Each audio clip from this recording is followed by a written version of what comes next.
Welcome to the Dollars and Cents podcast with Wes the Economist and Jonathan the Conspiracy Theorist. We're reporting to you live from the Wave Beach Realty Studios in North Myrtle Beach, South Carolina. Give us a call today at 843-957-3872. All right, guys, welcome back into Season 1, Episode 18 of the Dollars and Cents podcast with Wes the Economist. I'm Jonathan, the Conspiracy Theorist. The birds are a little loud in the background, so hopefully... Just a little bit. Yeah, we're out of the office. We're out of our studio again. Yes. So we lasted 1 week. We made it 1 week. It's real estate-wise, crazy week. I got a new puppy. He's a terror. I'm trying to get him potty trained, crate trained. It's like having a child. It's a lot. I forgot what having a new puppy's like. So I'm trying to do that. And then today has been wild. And I know you got a crazy schedule too. So we've just been going through it. Yeah, the whole week's been crazy at school and other little projects I'm working on. It's just been crazy. Speaking of animals, it's my cat just come to say hello. There you go. Yeah. So this is the pet week. Yeah, so, Animal Planet. And the a lot of real estate stuff going on. More buyers, more sellers, both. What's going on?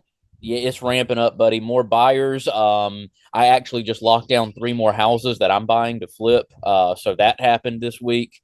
But yeah, buyers are coming out the woodwork. Listings are picking up a little bit. So across the board, just real estate's going nuts, which is why I wanted to talk to you today. I know we're going to get into it about these tariffs because I'm hearing mixed things about what they're going to do, what they're not going to do, what the repercussions are going to be. So I'm a little nervous that this real estate market I'm in right now may be very short-lived. So I wanted to get your opinion on what you think after hearing this today, after Trump announced these tariffs, these reciprocal tariffs, how do you feel about them as somebody who's not a tariff guy? And then also, maybe we can get into what you think the next 6 to 8 months looks like. Yeah, definitely. I've actually had a local TV station already reach out to me to do an interview sometime this week or beginning next week. Of course, by then it may be out of news cycle. It seems like Trump's always pulling something else out of the park. I mean, I was asking my students today, this week we're talking about the third term of Trump, right, and can he really do this? I actually had one student ask me today if she was told he was bringing back segregation. So I mean, it's just like they don't understand the power of the presidency, but they kept going on about third term. I said, would he really say he was going to have a third term? Well, I didn't hear what he said. I just heard what the news said. I said, well, go back and listen to what he said. But let me ask you this. What happened with the signal discussion? And they're like, oh, yeah, we talked about that last week. I was like, have you heard anything since he's talked about the third term? No, we haven't. So to me, it's just Trump trolling again. Yep. And so getting into that, I'm glad you actually brought up the third term thing because I actually read an article today about how that loophole can actually happen. And I guess the way the Constitution's written, that I think it's the 22nd Amendment, I believe, is the one that says that presidents can't run for a second term. But what it says that they can't be elected for a third term. I mean, I said second, but I meant third. They can't be elected for a third term. But what could happen if Vance ran and won and then resigned, Trump could automatically be put in, but because it wouldn't be by election, but Trump would have to resign before the end of that term to make it legal. I feel like right before his term was over, that third term, he would actually have to resign, and I guess he could keep doing that. But at the same time, somebody would have to keep electing whoever his running mate is as president for this to keep happening. So it seems like a lot would have to take place, but from what I read, his attorneys have looked into it, but I don't know that they'll actually do it. But from what I could tell from the news article I read, and it wasn't like CNN or Fox or any of that, it was a pretty credible source. It seemed like his attorneys were actually looking into it. So the actual amendment reads that no person has held the person shall be elected to the office of president. No person shall be elected more than twice, and no person who has held the office of president or acted as president for more than 2 years of a term to which some other person was elected. So unless they talk about him just being president for 2 more years in the middle of that, that's all that can happen. Then I guess if you want to spin it that way, that's not what it was intended though. So basically, they're trying to say you can't do more than 10 years. So I don't see that happening. I really think he's just trolling. He's I think he probably is too, but I mean, there definitely is probably a loophole where because I think there were a couple presidents that actually looked into trying to do this, and in the article it listed them. And I didn't think we'd be talking about this actually because we're getting down the rabbit hole. And I literally read this morning. I want to say I can't remember. Obviously, it was FDR. Was it FDR that had 3 terms, and that's why they put it in place? 4 terms, actually. Yes. 4 terms. Yeah, 4 terms, and 2 of them were during war, right? I think two of Yeah, those but terms. yeah, but he was elected. He was elected for his third term as the war started, I guess, Yeah, 1940. All right, and then he was yeah. elected in 44, but he died in office after that. Yeah, yeah.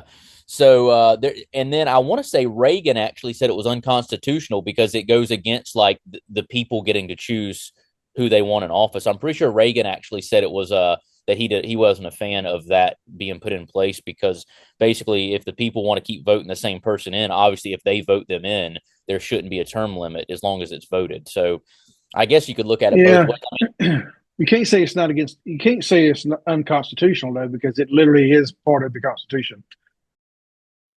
Eisenhower Dental, located at 107 Waccamaw Medical Park Drive in Conway, a place where you can find all your dental services, including general dentistry, cosmetic, restorative, and pediatric dentistry. Reach out to them today at their website, eisenhowerdental.com, or call them at 843 234 3110. When life gets unpredictable, turn to a partner you can trust. At Bobby Clary State Farm, we've got you covered. Whether it's home, auto, or life insurance, we're dedicated to providing personalized coverage that fits your needs. With our friendly and knowledgeable team, navigating your insurance options have never been easier. Visit bobbyclary.com or call 843-438-6000. Bobby Clary State Farm, here to help life go right. We amended it to say from the original Constitution. Yeah, it's not part of the original Constitution. And they wanted George Washington to stay president. They wanted him to keep being president. And he said, Yeah. no, 2 times is enough. And he set the precedent. Yeah. And then every other president followed suit until we got the FDR. Yeah. Yep. And then they put the rule, and then they amended it. Yeah. Yeah, and there's I think the 12th amendment or another one says like what gives you the requirements to be president. And I think the only requirements are over the age of 35 and a legally born citizen. So they were trying to say there's some stuff in that amendment that would kind of imply I can't remember. The article was basically saying because the 22nd one was amended, it was amended after that one, that some of the wording in the 12th one wouldn't be able to supersede it because it was written after the fact. I read a big article about it. I wish I'd have just screenshotted the article, but maybe we can do that one. Maybe you could pull it when we do it again next week or so. Maybe do a podcast on it. It would be a lot of information. I'm looking at the 12th Amendment now. Excuse me, I'm coughing too much today. But I'd have to read through it. But I'm not a lawyer, obviously. Neither one of us are. Constitutional lawyers read this stuff in so much different ways than we do. I tend to read all this stuff, especially the original Constitution, in the light that those people were not lawyers and they were just trying to set forth some easy to understand ways to govern. And lawyers get involved and make it all complicated. No offense to the lawyers listening, but I'm right. Yeah. I do that all the time. Yep. If anybody's looked at a user agreement lately, you know good well. Oh, you got to have a lawyer degree. You can't get through them. Yeah, you need a law degree just to get through it before you agree to it. Honestly. Yeah, that's exactly right. I hate signing anything these days. Yeah, because it's like especially if you have to do it timely, because it's like anything that I sign up for, there's a huge user agreement, and I don't know what I'm agreeing to half the time. But it would take me hours to read it, and a lot of times I don't have time. So I'm like simple. I'm like whatever. Just yes, I agree. For all I know, they're getting the deed to my house when I die. I don't know. I don't know what these user agreements say. But we definitely want to get into the don't have time, I don't think, on this one to do the tariffs. So just another quick fact from South Carolina. What do you think of the new income tax for the state bill they're trying to push through? So I saw a little bit about it. What are the run me back again, because it's been a minute since I looked at it with what the terms they're trying to pass. Do you remember? They're saying they're cutting the rate, and the rate is supposed to go down to 3.99% overall, and they're trying to move it to zero. It's just that everything I've seen coming out of Columbia says that in the interim, until we reach zero for the income tax, that this one's actually going to hit people who make less than $120,000 more, up to about seven. I've read anywhere from $7 to $1,000 a year extra in South Carolina taxes. And they kind of did this a couple of years ago. I don't know if you realized, or some people probably didn't see it at all, but I didn't change my deductions a couple of years ago when they changed changed the law for income tax. And so my deductions were the same. But it turned out at the end of the year, I owed over $1,000 more in my state taxes because they didn't take enough out of my taxes. And then they penalized me for it. So in other words, they changed the tax tables, said everybody was okay, it wasn't going to be a big deal. Then the programs that take out the tax at my work and whatever didn't take out enough based on my deduction. And at the end of the year, they penalized me because I didn't pay enough tax. If that's not screwed up, I don't know what is. That's the government for you. That's not surprising, but yeah, I mean, my accountant handles all because there's a lot with mine having a couple business. It's just here we go. This big real estate agent guy's only accountant handling his personal stuff. I see it. No, him and his Tesla.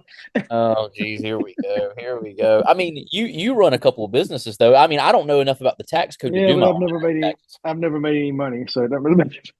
Oh, here we go. Here we go. Wes the economist. Never made no money. He's in the Florida Keys every week, but never made Have you ever seen a rich economist? I only know a handful of economists. None of them ever told me whether they were rich or not, but I just have to take your word for it. We're not. I've told you before many times, we're very good at telling you why we predicted yesterday didn't come true today. Yeah, that's fair. Well, but yeah, I mean, you're right. It's the government. They you see, I think we told the joke on here before that the IRS knows. You ask the IRS what I owe you. Well, you got to figure it out for yourself. Well, do you know? Oh yeah, we the IRS know what you owe us. So why don't you just tell me? No, you figure it out. But what if I get it wrong? Then we'll penalize you because you got it wrong. It's like It's ridiculous. It's crazy, buddy. It's wild, and I try to do everything as by the book as I can, and I have a lot of write offs and stuff because with my business I get a lot of write offs. But sometimes I'm like, well, I'm supposed to write off 50% of this because it's a client meal, and I can't write off my own. And I'm like trying to navigate it and figure out what I can write off. And luckily, my accountant she's amazing and can help me as much as possible. But it's so hard to, and the tax code changes every year, especially the federal tax code. It's like, good Lord, I don't know what I'm doing right or wrong because they make it so complicated. So I just wish they would simplify it a little bit, especially for, people that have a lot of write-offs. And then, I have rental properties and I can depreciate those. And I don't none of that stuff I know how to do myself. So that's why I'm forced to use an accountant. Yeah. And your situation does it wrong. Yeah. And if my accountant does it wrong, they don't hold the accountant liable. They just come after me. But your accountant should have liability insurance. They do, don't they? They should have liability insurance. I mean, I guess I would have to go after them, though, because the IRS is going to come straight to me for the money. They're not going to come after my accountant. But I'm sure there's some kind of so, yeah. So I good in defensive accountants. They can be as good as they can be, and still the IRS will find something. I mean, if they want to. I don't care how good you are an accountant or a tax attorney or anything, they can get you. Like Ben Carson said one time, if the government wants to get you on something, they'll get you on something from your tax return. Oh, same way they got, who was it, Al Capone? Hey, I thought they got him.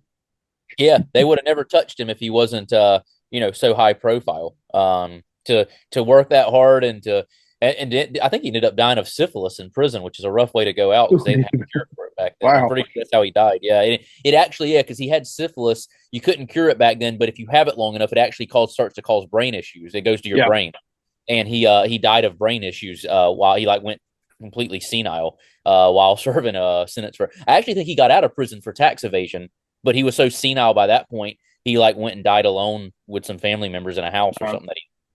Makes sense. Yeah. You ready to get on some tariffs?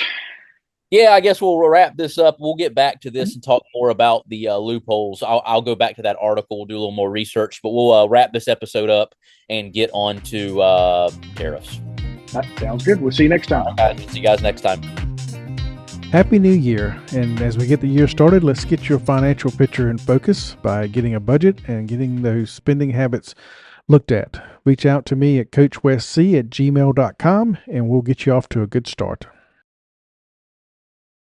Are you looking to buy a home in North or South Carolina? You need to reach out to Wave Beach Realty today.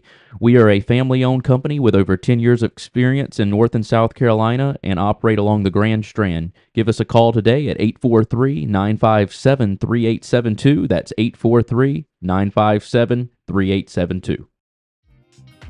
Thanks for listening to the Dollars and Cents Podcast with Jonathan the Conspiracy Theorist and Wes the Economist. Don't forget to follow us on Instagram and X at DollarsCentsGS and on Facebook at Dollars and Cents.